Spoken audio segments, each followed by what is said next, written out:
Stoický klid, elegantní pohyb a překvapivá řešení, která kolikrát zavání fotbalovou genialitou. Ač tichá voda, Kaan Kairinen rozhodně patří mezi výrazné tváře novodobé Sparty. Yeah, I need to go quite far actually. I started to play football when I was, I think, 3 or 4 years old in a very, very small local club called Runosmäen Nappulat.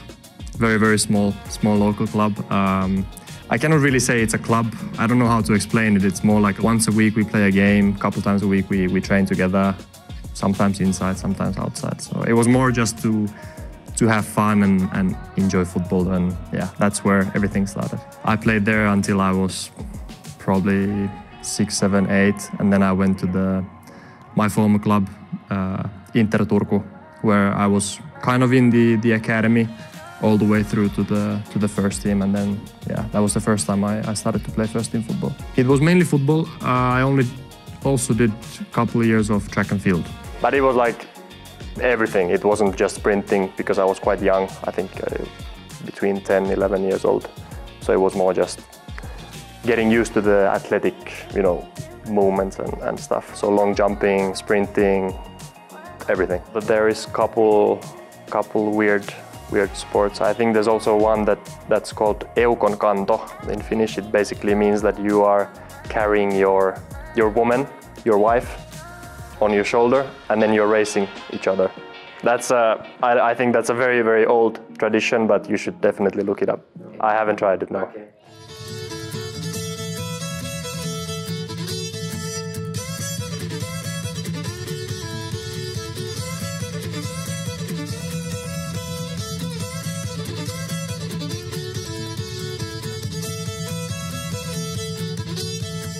My father's side is from Turkey. Unfortunately, my father passed away when I was 5 years old.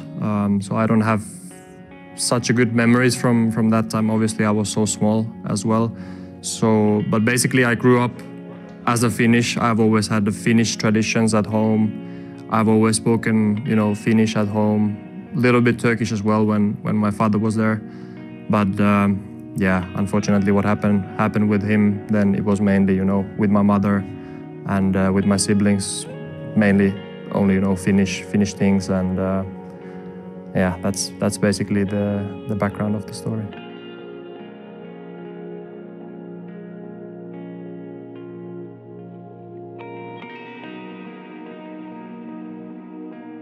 Northern Lights, it still surprises me. Yeah, for sure. I love it. I love the Finnish nature, everything that is involved, the trees, the lakes, the landscape, the Northern Lights, snow, everything. You would have to travel up north to see them. I've done that a couple times. We also, my girlfriend's side, have a summer house, middle of Finland. It's like middle of a forest by the lake. Perfect location. That's also one of my favorite places actually to spend time in the summer. The perfect scenario for me, summertime at a summer house by the lake, surrounded by the trees, no noises from the city, sauna, some nice barbecue, fishing. That's all I need. You fish? Sometimes, yes. Yes, you're good at it? Or? I'm not so good. Most of the time I catch the small ones, but it's all right. I z malého pulce se však může stát velká štika. Fotbalové začátky v Runosmäen Nappulat vyměnil volně přeloženo špunt z Runosmäki za akademii Interu Turku. When I started playing football when I was a young boy, it was just mainly to have fun, and that was what I had. I didn't think about that. Oh, I want to be in the great leagues. I want to be in the national team and stuff like this. It came a little bit after, I think, at the age of 13, 14, 15, where I started to train with the first team already.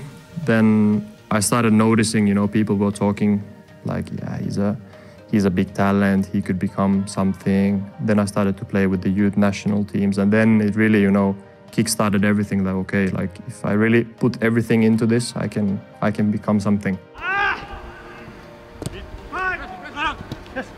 6, 7, If I have to compare it, obviously the environment here, the facilities, you know, the small kids have already.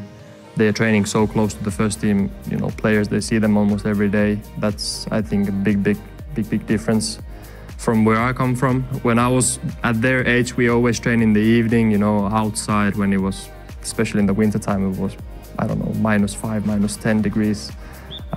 We never saw the first team, you know, players. It was completely separated. We didn't have any facilities. We only had one, you know, locker room where we changed. We went outside to train, and that was it.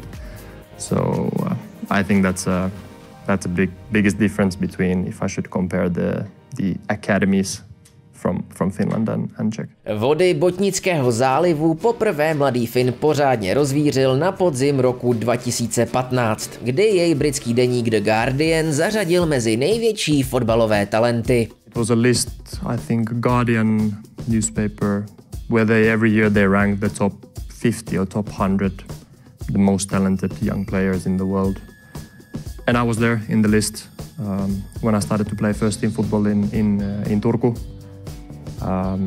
So yeah, basically that happened, and then became even more, you know, talking, and then also came clubs from abroad wanting to buy me from Turku, and yeah, then it just accelerated, you know, the thought in my head as well that, you know, when those kind of things happens for young players from Finland, it's, you know, it's a huge thing, and getting recognized in, I don't know, one of the biggest newspapers in Europe. So obviously it's a big thing for me, you know, and on that time.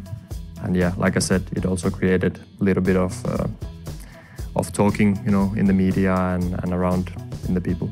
It brought a little bit of more pressure, obviously. Because like I said, people started to talk a little bit more like, who is this guy and what he's capable of, and okay, he will most probably, you know, get a transfer somewhere. And yeah, like you also said, when you are such a young age, of course it creates a little bit of thoughts in your head, but nothing too bad actually. I try to take it as a good thing and as a positive, you know, sign that people are appreciating what I do at a young age in the first team football. If I would have to think about my personality way back, I really haven't changed. I've always been quite the same since I was a young boy. Maybe I'm not the right guy to answer the question, but I'm pretty sure that my closest people would answer the same. Co se rozhodně nezměnilo, je tvůj obdiv k bývalému kapitánovi finské reprezentace. In some way, yes, he was a role model, obviously, because he plays the same position as I. He was the captain for the national team for a long time. We also played at the same club in Midtjylland when I came there. So he was always like quite close to me, but still quite far, because he was a big star. If I would say, obviously, a captain of the national team, it's one of the biggest things you can have in the country. And he was a role model for me, and also the way he was, you know, behaving, always such a professional, such a good captain, you know, such a good leader. So he's a guy that everyone can learn something from. Takže je pravdou, že si během dospívání toužil po podepsaném dresu Tima Sparva? Probably yes, yeah. Yeah, we can still arrange it, yeah. Stejně jako jeho dětskému vzoru, i Kánovi byla kladena velká očekávání. Ne-li ještě větší. Další pomyslný krok přišel v únoru 2016, kdy úspěšnou nabídku podal skandinávský suverén FC Midtjylland. V království dánském však čekalo cosi hamletovského.